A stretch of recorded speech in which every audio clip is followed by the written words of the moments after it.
마태복음 3장 13절로 17절까지 말씀을 한 절씩 교독하겠습니다. 제가 먼저 13절 말씀 봉독합니다. 이때 예수께서 갈릴리로부터 요단강에 이르러 요한에게 세례를 받으려 하시니 요한이 말려 이르되 내가 당신에게서 세례를 받아야 할 터인데 당신이 내게로 오시나이까. 예수께서 대답하여 이르시되 이제 허락하라. 우리가 이와 같이 하여 모든 의를 이루는 것이 합당하니라 하시니 이에 요한이 허락하는지라. 예수께서 세례를 받으시고 곧 물에서 올라오실새 하늘이 열리고 하나님의 성령이 비둘기같이 내려 자기 위에 임하심을 보시더니, 함께 읽습니다.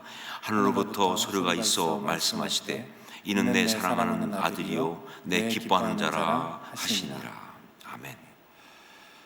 예수님께서 세례 요한에게 이 세례를 받으신 것, 이건 참 생각하면 좀 이상하다, 어떤 생각하면 좀 이해가 안 된다, 그렇게 그렇습니다. 두 가지 면에서 그런데, 하나는 뭐냐, 일단 요한의 그 세례, 예수님 받으셨던 그 요한의 세례는 바로 죄 사함을 받는 회개의 세례였기 때문에 그런 거죠.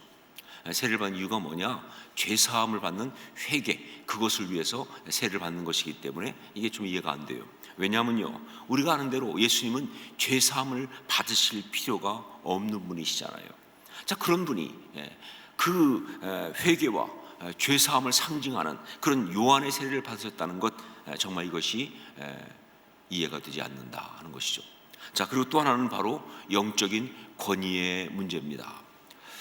영적인 권위, 세례를 받게 된다면요, 그것은 뭐냐, 세례를 받는 사람은 그 세례를 베푸는 사람의 영적 권위를 인정하고 받아들이는 거예요. 그러니까 꼭 어떤 그런 영적 권위를 등골 나눌 수 없지만, 세례를 베푸는 사람이 세례를 받는 사람보다 영적으로 더 위에 있다라고 할 수 있는 거예요. 그래서 지금도 교회에서 세례식을 할 때 물론 성부, 성자, 성령 이름으로 세례를 베풀지만 아무나 하지 않습니까? 정말 이 안수받은 목사님들이 하신 이유가 그래서 그러는 것이죠. 자, 그런데 과연 요한이 영적 권위에 있어서 예수님보다 높으냐라고 할 때 절대 그럴 수 없죠. 세상 어떤 누가 예수님보다 높은 영적 권위를 가질 수가 있겠습니까? 그러니까 정말 예수님께서 요한에게 세례를 받으시는 것은 영적 권위의 면으로 볼 때도 이거 이해가 안 되는 이야기예요. 세례요한 자신도요, 아마 이것을 잘 알고 있었던 것 같습니다. 그래서 예수님께서 이렇게 세례받으러 딱 나오시니까 처음에는 거부했던 것이죠. 우리 14절 말씀을 한번 다시 읽도록 하겠습니다. 14절 같이 읽습니다. 요한이 말려 이르되 내가 당신에게서 세례를 받아야 할 터인데 당신이 내게로 오시나이까. 자, 이렇게 말이 안 되는데, 그런데 굳이 예수님께서 요한에게서 세례를 받으신 이유가 뭐냐, 왜 예수님은 세례를 받으시려고 했느냐. 그런데 성경은 정말 이거에 대해서 예수님의 대답을 통해서 그 답을 이야기해 주고 있어요. 그러니까 예수님께서 이미 요한에게 답을 주셨다고요. 요한이 왜 이러십니까? 그랬더니 그 이유를 말씀하신 것이 바로 15절 말씀입니다. 15절을 같이 읽도록 하겠습니다. 함께 읽습니다. 예수께서 대답하여 이르시되 이제 허락하라. 우리가 이와 같이 하여 모든 의를 이루는 것이 합당하니라 하시니 이에 요한이 허락하는지라.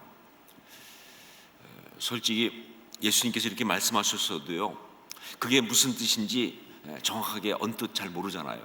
자, 그런데 요한은 딱 알아들었어요. 그리고 나서 허락했습니다. 세례를 베풀었습니다.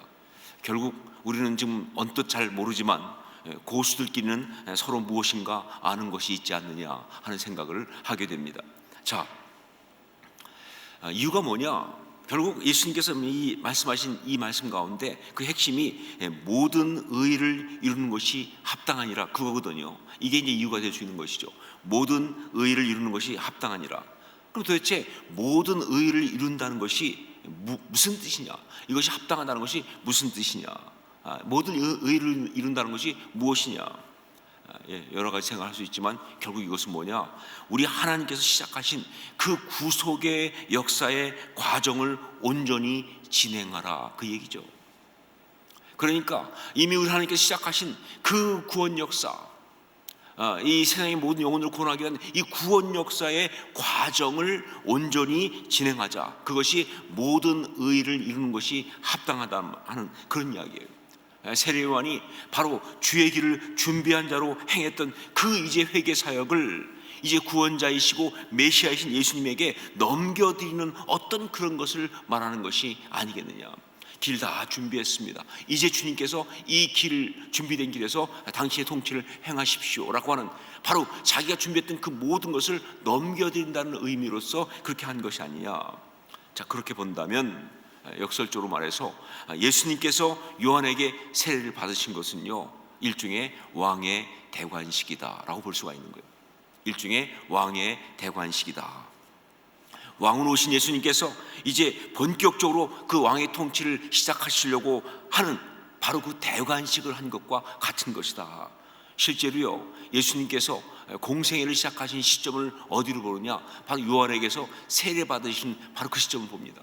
그때부터 예수님의 공생애의 시작이다라고 보는 거예요. 자, 그런데 이 왕의 대관식, 여기서 우리가 중요하게 봐야 될 것이 있습니다. 이 왕의 대관식, 이것의 의미, 여기 있는 영적인 어떤 그런 비밀들, 이것을 위해서 우리가 봐야 될 것이 있는데, 그건 바로 뭐냐면요, 그렇게 세례를 받는 그 장면만이 아니라 그 세례를 받으시고 나서 일어난 바로 그 일이 굉장히 의미가 있어요. 우리 16절로 17절 말씀을 함께 읽겠습니다. 16절 17절 같이 읽습니다.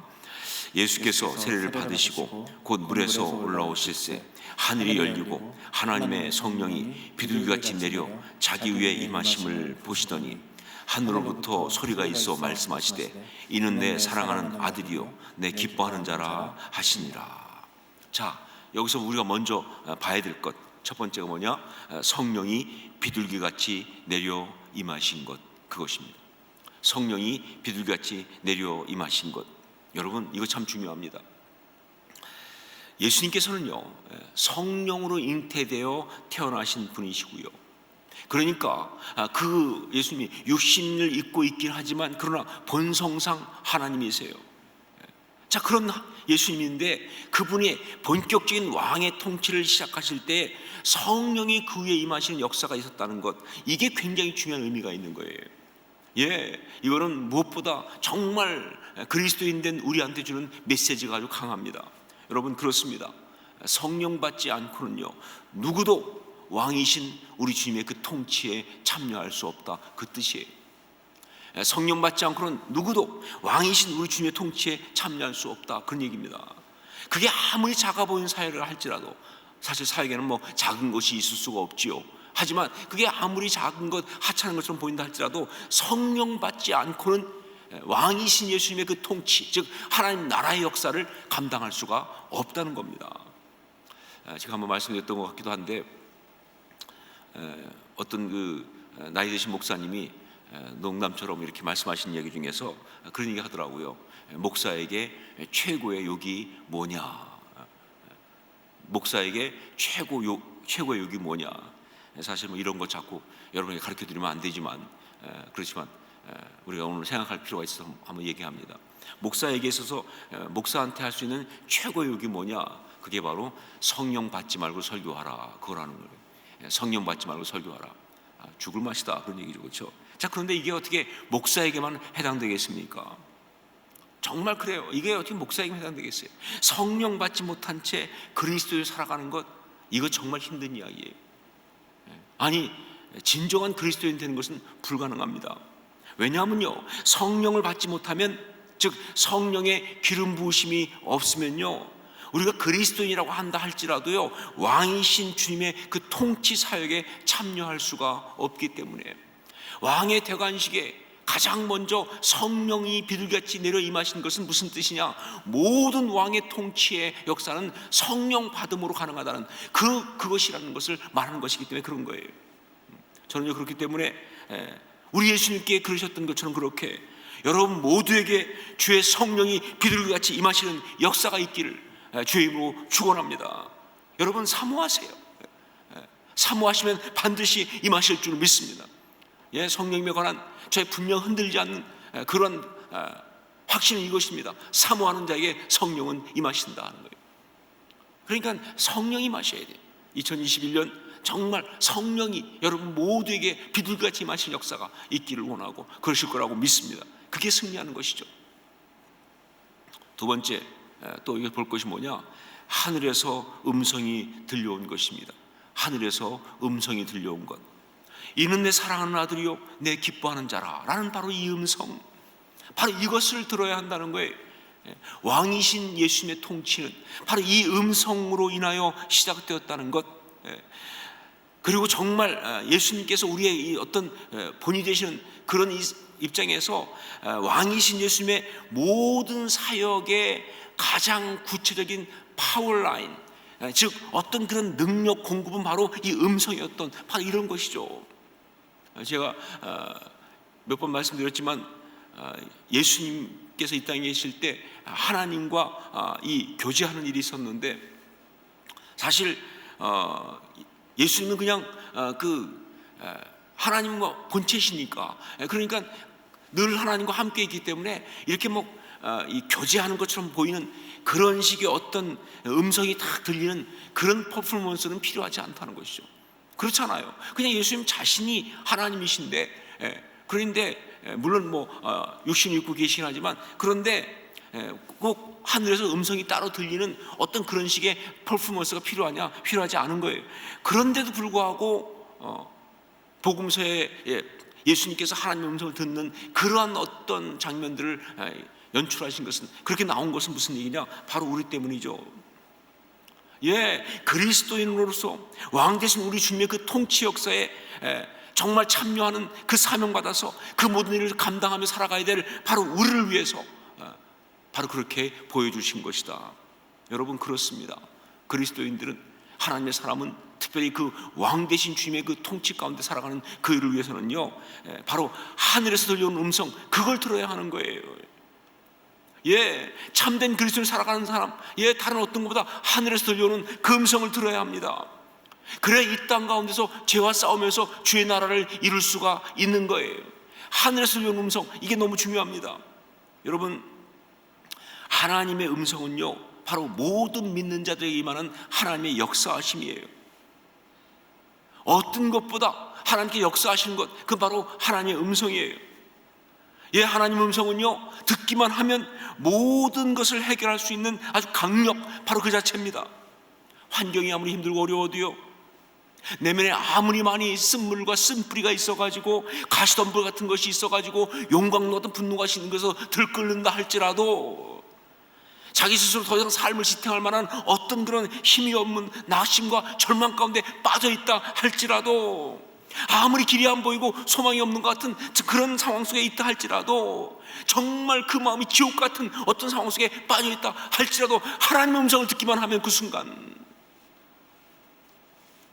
바로 하나님의 음성을 듣기만 하면 그게 해결되는 거예요. 저도 그런 영적 체험 많이 했습니다. 많은 사람이 그걸 간증합니다. 진짜 지옥 같은 그 가장 낮은 속에서 하나님의 음성을 듣는 순간, 바로 그 순간에 그것이 순식간에 천국으로 바뀌는 거예요. 그 캄캄한 어두운 밤이 갑자기 빛이 비치면서 아침이 되는 거예요. 이게 바로 하나님의 음성입니다. 음성을 듣기만 하면 이것이 다 해결되는 것이다. 음성을 듣기만 하면 그 모진 환경 속에서도 찬양할 수 있고요, 그 상한 마음의 평강과 감사, 감격이 솟아오르는 거예요. 절망과 낙심한 그 연약한 무릎에 힘이 생기기 시작하고요, 그렇게 주저앉았던 자들이 일어나서 사슴과 같이 뛸 수가 있게 됩니다. 죄를 이기고, 즉 환경과 내면의 상처와 영적인 혼돈과 사단의 공격을 다 이기고, 용사같이, 정말 전사같이, 성자와 같이 그렇게 일어설 수 있는 어떤 그것, 이것이 바로 하나님의 음성을 듣는 거예요. 하나님의 음성을 듣는 자에게 이런 역사가 일어난다. 근데 어떻게 그럴 수 있느냐? 아니, 하나님의 음성을 듣는다는 것이 도대체 어떻게 이렇게 우리를 그렇게 살리고 능력 있게 하고 죄를 이기고 죄의 통치권을 함께 누리며 살 수 있게 만드느냐? 이유는 뭐냐면요, 바로 그것이 하나님의 음성이기에 그렇습니다. 하나님의 음성이니까, 하나님께서 말씀하시는 것이니까, 더군다나 그 음성은요 다른 이야기가 아니에요. 하나님의 음성, 그것은요 다른 이야기가 아니라 이는 내 사랑하는 아들이요 내 기뻐하는 자라 바로 이것이니까. 이는 내 사랑하는 아들이요 내 기뻐하는 자라 이것이니까. 여러분, 우리를 향한 우리 하나님의 음성은 바로 기본적으로 이것입니다. 복음서에 보면 하나님께서 예수님에게 말씀하실 때마다 보면 이것밖에 말하지 않으세요. 세례받고 올라오실 때도 그랬지만 변화산상에서도 그랬고요. 하나님은요, 하늘이 열리고 음성으로 임할 때마다 이것밖에 하지 않습니다. 어떻게 보면 하나님은 이 말밖에 할지 모르시는 것처럼 이 말만 하시는 거예요. 무슨 얘기예요? 결국 성경이 고집스럽게 말하는 것은 무엇입니까? 당신의 사람들을 향한 우리 하나님의 음성은 다른 것이 아니라 내가 너를 사랑한다, 내가 너를 기뻐한다, 바로 그것이라는 것을 강조하는 거예요. 당신의 사람 자녀들을 향한 우리 하나님의 음성은요, 기본적으로 다른 게 아니라 내가 너를 사랑한다, 내가 너를 기뻐한다, 바로 이것이라는 거예요. 여러분, 특별히 왕 대신 우리 주님의 통치에 참여하는 그리스도인들을 위한 우리 하나님의 음성은 바로 이겁니다. 책망이나 권면이나 경고나 다른 어떤 이야기를 할 수 있지만 그 모든 기본은 뭐냐? 사랑하신다는 거예요. 내가 너를 기뻐한다는 겁니다. 너 때문에 내가 행복하다는 거예요. 너는 내 아들이라는 거예요. 너는 내 딸이라는 거예요. 나는 너를 좋아한다는 거예요. 기본적으로 이렇게 말씀하시는 거예요. 이게 하나님의 음성입니다. 여러분, 바로 이 음성을 들으실 수 있기를 주의 이름으로 축원합니다. 하나님 지금도 말씀하고 계세요. 여러분, 귀를 열면 들립니다. 여전히 나를 사랑하신다고, 나를 기뻐하신다고 하는 그 음성 들을 수가 있어요. 우리는 그 음성을 들어야 되는 거예요. 정말 저 개인적으로 보면 하나님께 받았던 가장 큰 위로, 그래서 다시 한번 하나님께서 주신 일을 감당할 수 있던 힘을 얻었던 모든 것들을 보면 다 이 음성이었어요. 정말 목회하면서 혹은 어떤 삶 가운데 그리스도를 살아가면서 너무나 힘들고 지치고 나름 낭망했을 때, 그때 정말 그 주저앉은 순간에 그 자리에서 다시 일어나서 그 길을 힘있게 갈 수 있었던 어떤 그런 것은 뭐냐? 하나님의 음성이 그렇게 들려요. 여전히 내가 널 사랑한다, 너 잘하고 있다, 너는 내 사람이다, 내가 너를 기뻐한다. 바로 이 음성을 듣기 때문에 다시 일어난 거거든요. 여러분, 바로 그 음성을 우리는 들을 수 있고 들어야 하는 것입니다. 예수님께서 세례요한에게 세례를 받으신 것, 왕의 대관식입니다. 그런데 여러분, 바로 그것은 우리 모든 그리스도인들이 함께 참여한 그런 대관식이에요. 우리가 예수 그리스도를 주로 고백한다는 것, 그 의미를 여러분 아시지만, 그 예수 그리스도를 주로 고백할 때 얘기한 것처럼 우리 주님과 함께 우리가 죽고 십자가에서, 그리고 주님과 함께 다시 살아나는, 바로 그 일에 동참하는 거 아닙니까? 주라는 말의 의미처럼 똑같이 바로 이 대관식에도 우리가 동참한 겁니다. 우리 주님께서 요한에게 세례를 받는 이 왕의 대관식에 우리도 함께 참여한 것이다. 자, 그런데 그 대관식은 그때 한 번만 있고 만 것이냐? 아니요, 우리 예수님께서 사역하는 내내 우리 주님의 대관식은 계속됐습니다. 그런 것처럼 바로 그 대관식은 우리가 예수 그리스도의 사람으로서 주님의 그 통치 가운데 참여할 때마다 계속 일어나는 영적 대관식이에요. 왕의 통치에 참여하는 자, 바로 그들을 위해서 준비된 영적 대관식입니다. 바로 지금도 우리 가운데 있는 대관식이다. 성령이 임하시고 그리고 음성이 들려옵니다. 여러분, 주의 이름으로 주님을 사모하는 모든 자에게, 정말 그리스도인답게 살아가는 자에게 동일한 역사가 필요한 순간마다, 날마다, 그리고 이 2021년 이 한 해 동안 계속 일어날 줄로 믿습니다. 이 믿음을 가지고 이 은혜를 사모하면서, 이렇게 은혜를 받은 자로 또 은혜를 받게 삼으면서 앞으로 나갈 수 있기를 주의 이름으로 축원합니다. 이제 기도 제목을 가지고 함께 기도하는 시간 갖겠습니다. 말씀을 붙들고 기도하면서 기도 제목을 가지고 같이 기도하는 시간 갖겠습니다. 먼저 성령의 기름 부으심을 허락하옵소서 하는 겁니다. 아주 단순하지만 간절한 제목입니다.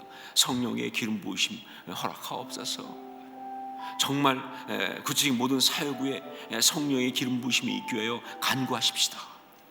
여러분의 사역이 어떤 것인지, 교회에서 무슨 맡은 어떤 직분도 있고 할 수 있지만, 그러나 가정에서, 삶 속에서 하나님의 사람으로서 하나님 주신 잠의 자리에서 일하면서 정말 섬기고 견디고 나가는 그 모든 것들, 주님 나 혼자 못합니다. 성령 기름 부음을 원합니다. 사모하십시오. 구체적으로 그 모든 것, 정말 맡기신 하나님 나라의 그 사역을 선포하면서 정말 어머니가 아이를 키우는 것도 하나님의 나라 사역 아닙니까? 아버지가 자녀들 가족을 위해서 일하는 것도 성령의 기름 부으신 사역 아닙니까? 하나님 나라 사역 아닙니까? 이 모든 걸 위해서 기름 부으심이 있기를 구체적으로 간구하십시오. 또한 하나님 주신 모든 직분 위에 남편, 아내, 아버지, 어머니, 혹은 집사님, 권사님, 장로님, 어떤 그런 목사님, 어떤 타이틀뿐만 아니라 순장님, 등등 모든 타이틀, 교사, 찬양대 할 것 없는 이 모든 직분 위에, 그리고 우리가 주님의 통치 참여하는 모든 사역 위에 기름 부음이 있게 하여 주옵소서. 일일이 불러가면서 여러분 기도하면서 성령의 기름 부으심을 허락하옵소서 기도하는 것이 중요합니다. 두 번째는 하나님의 음성을 듣게 하옵소서. 하나님의 음성을 듣게 하옵소서. 정말 우리가 정말 하나님의 음성을 듣기 원합니다. 지금도 말씀하시는 하나님의 음성을 들을 수 있는 귀가 열리게 하옵소서. 우리 귀가 열리게 하옵소서.